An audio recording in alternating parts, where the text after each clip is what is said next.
नमस्कार दोस्तों, एक बार फिर से आप सभी का स्वागत है। आज हम देखेंगे महात्मा गांधी काशी विद्यापीठ एमजी के वीपी का जो तीसरा पेपर है वह पेपर देखेंगे, जिसका शीर्षक है समकालीन भारतीय शिक्षा। चैनल को सब्सक्राइब जरूर कीजिए। देखिए, शिक्षा से जुड़ी हुई चीज़ें के भी हमारा छात्रों का निवेदन रहता है कि उसको भी लेकर आते रहे बीच बीच में। हालांकि हम लोग मूल रूप से क्या करते हैं, हिंदी साहित्य नेट से जुड़े हुए परीक्षाओं के कंटेंट को देखते हैं, लेकिन बीच बीच में सीटेट पेपर हो गया, बीएड पेपर हो गया, वह भी देखने की कोशिश करते हैं। लेकिन क्योंकि लगातार छात्रों के यह आता है उनका क्वेश्चन कि ऐसा करा देना चाहिए आपको। देखिए, यह 3 घंटे का पेपर ज़रूर है, लेकिन केवल 50 नंबर का है, 18 नंबर पासिंग है। ठीक है, 18 नंबर पासिंग है और 100 का रहता है तो 36 रहता है। खंड और खंड ब से निर्देशानुसार प्रश्नों के उत्तर दीजिए। लघु उत्तरी प्रश्नों के उत्तर की अधिकतम सीमा 200, दीर्घ उत्तरी प्रश्नों के उत्तर की न्यूनतम सीमा न्यूनतम दे दिया है ससुर का नाती। अधिकतम यहाँ पे भी देना चाहिए, 500 अधिकतम है, न्यूनतम क्या होता है। तो वहाँ अधिकतम दिया तो यहाँ भी अधिकतम दो। इस यह आपका मिसलीड कर रहा है। Two two two two two two two two two two देखिए, यहाँ पे दे दिया है खंड अ का। देखते हैं, खंड और खंड ब है। ठीक है, यह 2-2 नंबर का है।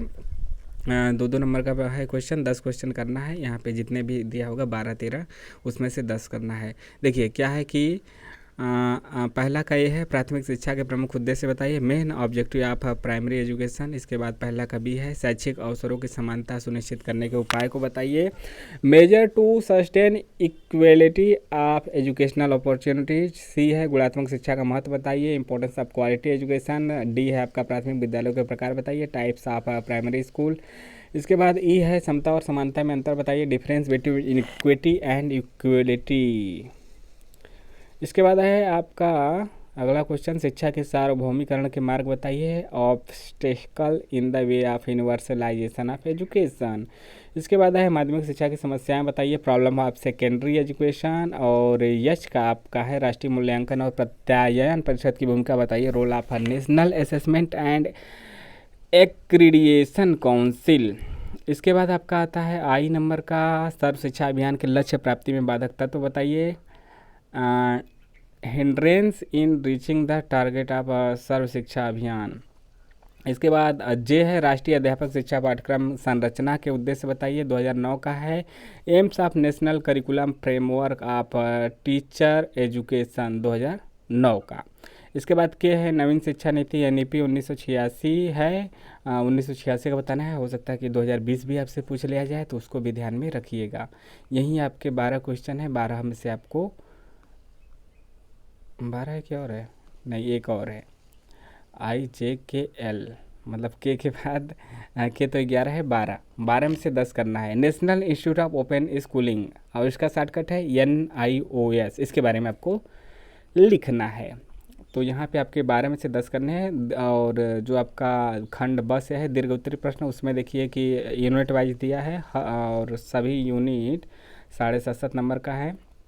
एक क्वेश्चन 4 क्वेश्चन करना है, हर यूनिट में 2-2 दिया है और 2 में से कोई एक करना है। जैसे कि यहाँ पे दूसरा है, गुणात्मक शिक्षा का क्या अर्थ है, विभिन्न स्तरों पर गुणात्मक शिक्षा सुनिश्चित करने के लिए भारतीय मानक क्या है, इसका वर्णन कीजिए। What do you mean by qualitative education, what are the Indian standard to ensure qualitative education at different level, describe.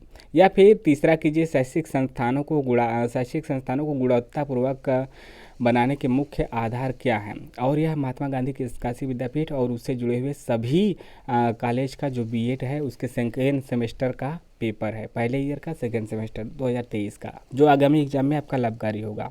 ऐसा नहीं केवल महात्मा गांधी काशी विद्यापीठ मेन कैंपस, जितना भी अगल बगल ज़िला का है उससे जुड़ा है, जो मेन यूनिवर्सिटी है वह आपके लिए सभी के लिए है।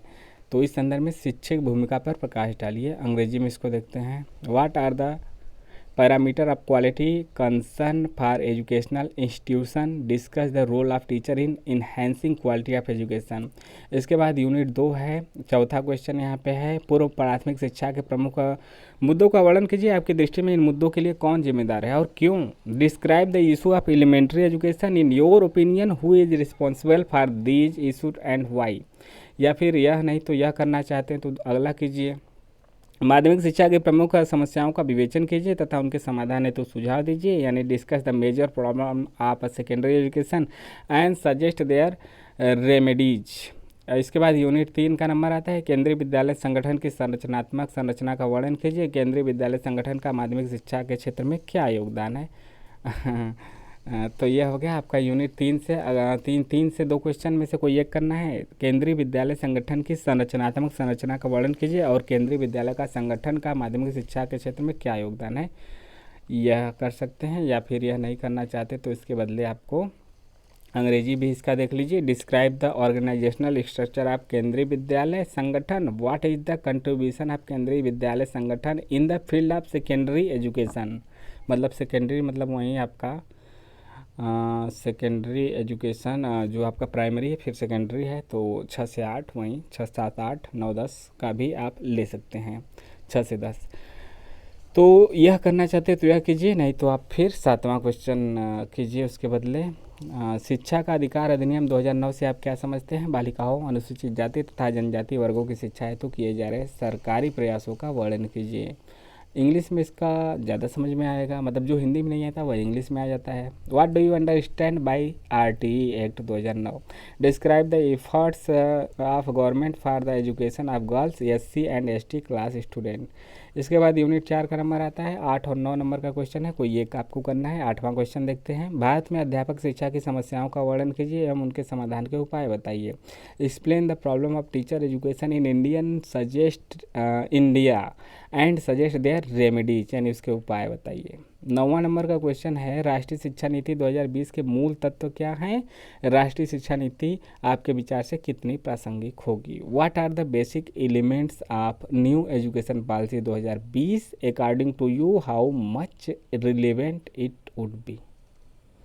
तो यहाँ पे क्वेश्चन समाप्त हुए।